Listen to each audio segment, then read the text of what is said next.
నిరీక్షణ గారు అందరికీ నమస్కారం అండి. మేము ఏఎన్ఎంస్ అండి. మేము చదివింది 10th క్లాసే మేడం. మాకు ఆన్లైన్ చాలా ఇబ్బందిగా ఉంది. లేని ఆధార్ కార్డ్స్ అని అవి అని ఇవన్నీ తీస్తున్నారు. అసలు ఎంసీహెచ్ కిట్ ఓపెన్ చేద్దామన్నా కూడా ప్రతి దానికి లింక్ పెడతామండి. మాకు ఎలాంటివి వస్తలేవండి. మేము చదువుకున్నది బీటెక్లోను పీజీలో డిగ్రీలో కాదు మేడం. ఇలాంటి ఆన్లైన్ వర్క్స్ అన్ని తగ్గించండి మేడం. రెగ్యులర్ వాళ్ళకి ఎల్హెచ్వి ట్రైనింగ్ ఇస్తామని మొన్న 10 సార్లు తిరిగినా కూడా ఫస్ట్ నుంచి ఆగస్ట్ 1 నుంచి స్టార్ట్ చేస్తా అన్నారు. ఆ ఎల్హెచ్వి ట్రైనింగ్ కూడా ఇవ్వడం లేదు సార్.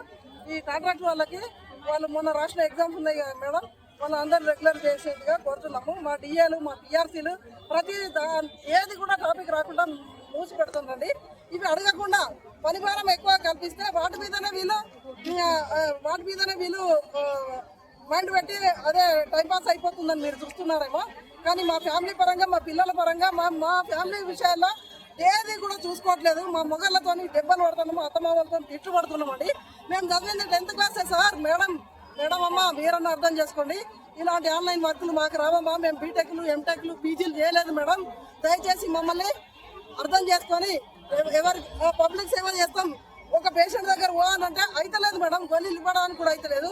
ఏమైనా ట్యాబులు పట్టుకొని కూర్చుంటే వాళ్ళు పేషెంట్స్ వచ్చి కూడా ఊకే సెల్లులు పట్టుకుంటారు, ట్యాబులు పట్టుకుంటారు, ఎంజాయ్ చేస్తున్నారని ఊర్లలో చాలా మంది తిడుతుండ్రు. వీళ్ళు ఏంది సెల్లులు పట్టుకొని కూర్చుంటున్నారు అంటున్నారు. ఆ విషయం మీకు తెలుసు, మాకు తెలుసు మేడం. ఇది ఆన్లైన్ అని. మరి పబ్లిక్ టాక్ మాత్రం ఇలా ఉంది మేడం. దయచేసి ఒక డాటా ఆపరేటర్ పెట్టండి. మేము చదువుకున్నది 10th క్లాసే అమ్మా. అది గవర్నమెంట్ స్కూలే మాది. మాకు ఇంగ్లీష్ రాదు. ప్రైవేట్ ఏజెన్సీ కన్నా ఎవరికన్నా ఇచ్చి చేయించండి మేడం. దయచేసి మా రెగ్యులర్ వాళ్ళను ఎల్హెచ్వి ట్రైనింగ్ ముందు పిలవండి. మా డిఏలు పిఆర్సీలు మాకు ఇచ్చి మమ్మల్ని రక్షించండి అని కోరుతున్నాం madam. Thank you madam. Thank you very much.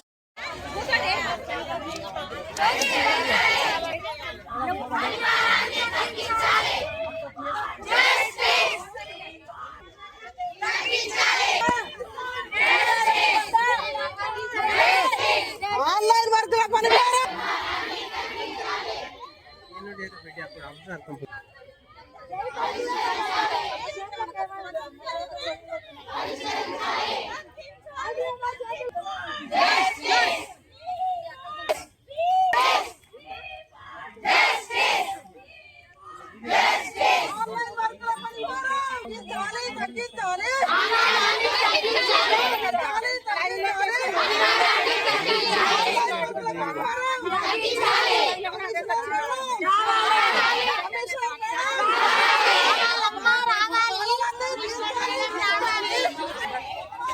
బయట